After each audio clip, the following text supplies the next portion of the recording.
est 7h12 sur Europe 1. Dimitri Pavlenko, vous recevez ce matin le réserviste franco-israélien Noah Mohanna. Bonjour Noah Mohanna. Bonjour. Bienvenue sur Europe 1. Vous avez 45 ans, vous habitez Tel Aviv. Dans le civil, vous êtes gestionnaire d'un fonds international de capital risque. Mais disons que votre métier, vous l'avez mis entre parenthèses, il est assez loin de vos pensées en ce moment depuis 3 mois. Parce que le 9 octobre, vous n'avez pas attendu que votre unité vous rappelle, vous l'avez rejointe de vous-même.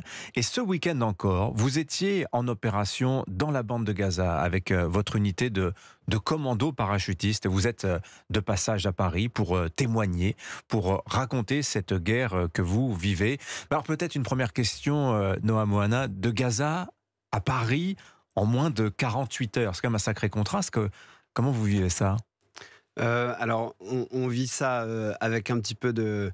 un choc quand on retourne dans un environnement civil et même pas à Paris, même à Tel Aviv, on voit que la vie continue et on est extrait d'un endroit où il y a des bruits de guerre et des bruits qui sont constants et qui finissent par avoir un impact sur les gens, les militaires, mais hélas aussi et surtout les civils. Et c'est vrai que quand on voit la normalité, on a toujours un petit choc pendant quelques minutes. On voit des gens qui vaquent à leurs occupations et on se rappelle qu'il y a un autre monde à côté de ça.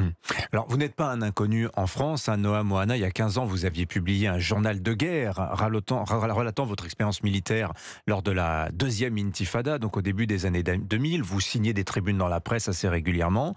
Mais alors, quand même, pardonnez-moi de vous poser la question. Là, vous êtes de passage à Paris, tournée média, vous êtes dans Le Parisien, par exemple, dans le journal Le Parisien ce matin. Est-ce que ce sont les autorités israéliennes qui vous ont demandé de venir à Paris pour raconter la guerre contre le Hamas ? D'où parlez-vous, Noah Mohanna ? Alors, les autorités israéliennes, je pense, seraient assez fâchées de ce qu'elles liraient dans Le Parisien et de ce que je peux avoir à vous dire aujourd'hui. Donc, parce que mon message est compliqué et que le gouvernement israélien voudrait que les choses soient plus simples. Surtout parce que c'est un gouvernement qui a perdu beaucoup de sa légitimité et qui en fait navigue à vue. Donc non, pas du tout. Ni l'armée, ni le gouvernement. Je suis juste un réserviste israélien. Et finalement, pour les Israéliens, ce que je vais vous dire serait très clair. Je suis incontrôlable, puisqu'on me demande presque tout. Et donc, c'est-à-dire d'avoir à mettre ma vie entre parenthèses et à prendre beaucoup de risques, et que je suis un adulte et pas un jeune conscrit, et que donc on ne peut pas vraiment contrôler ce que je dis, à moins d'avoir à divulguer des secrets défense. Ça n'arrivera pas ce matin. Bien sûr. Mais alors justement, il se trouve qu'Israël nous dit ce matin que la phase intensive de combat dans le sud de Gaza va bientôt se terminer. Racontez-nous, vous, les 3 mois que vous avez vécu, précisément cette phase intensive qui serait sur le point de s'achever. Alors, c'est des mois qui commencent avec le traumatisme du 7 octobre, où on a... Vous êtes où, vous, ce jour-là ? Qu'est-ce que vous faites ? Je suis à la maison et je me réveille à 6h30 du matin avec mon épouse et mes 4 enfants en courant On a à Tel Aviv 90 secondes pour arriver dans l'abri. On a, hélas, quand on est plus proche de la bande de Gaza, dans ces kibbutzim, dans ces collectivités agricoles attaquées, quelques secondes, moins de 10 secondes pour arriver là-bas. Et notre bon ami qui est un garçon qui est dans mon groupe à l'armée et qui habite un de ces kibbutz, nous fait part de la situation catastrophique, oui, et des coups de feu à l'intérieur du kibbutz, et on réalise l'ampleur de l'événement. Alors très vite, vous partez de vous-même. Racontez-nous Gaza, parce que c'est de la guerre urbaine. Pour bien comprendre, c'est très particulier. C'est pas du tout comme les images qu'on peut avoir de l'est de l'Ukraine, où on a des champs comme ça avec quelques arbres. Là, c'est un environnement qui est hyper complexe. Est-ce qu'on peut avoir des images ? Vous pouvez nous donner quelques images de ce que vous avez vécu, notamment à Khan Younes. Alors, la complexité peut être résumée ainsi.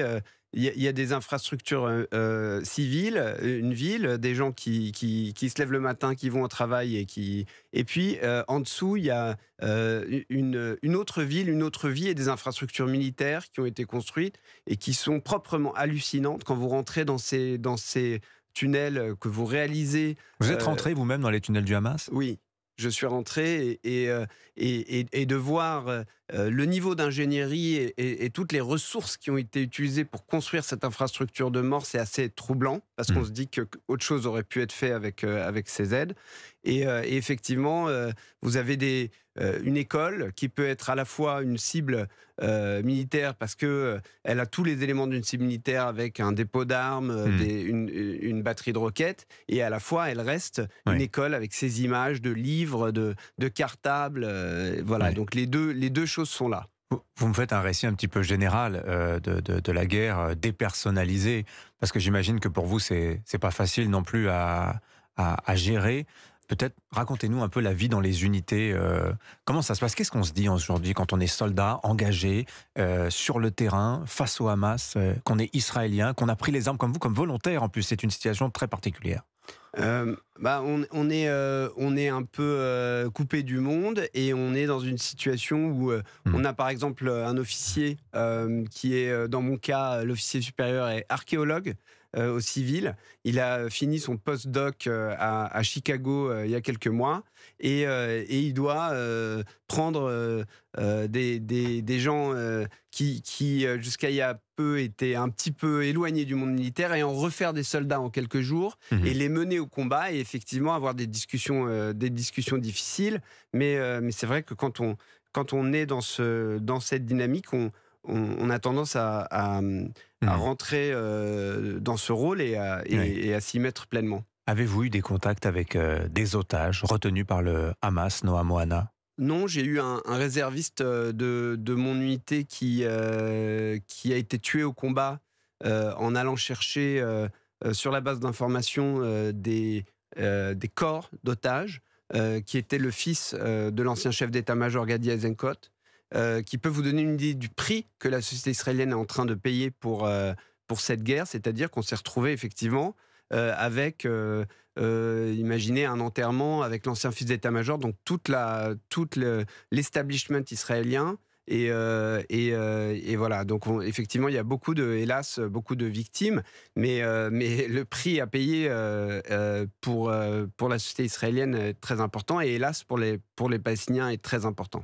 Merci beaucoup, Noa Mohana, d'être venu au micro d'Europe 1 ce matin. Vous aurez bien gardé encore, parce que votre témoignage est extrêmement fort et troublant aussi pour les civils en paix que nous sommes en France, et qui voyons cette démocratie israélienne engagée dans la guerre sous le regard aussi réprobateur d'une grande partie du monde. Et merci d'être venu nous en parler ce matin sur Europe 1. Merci à vous. Bonne journée à vous.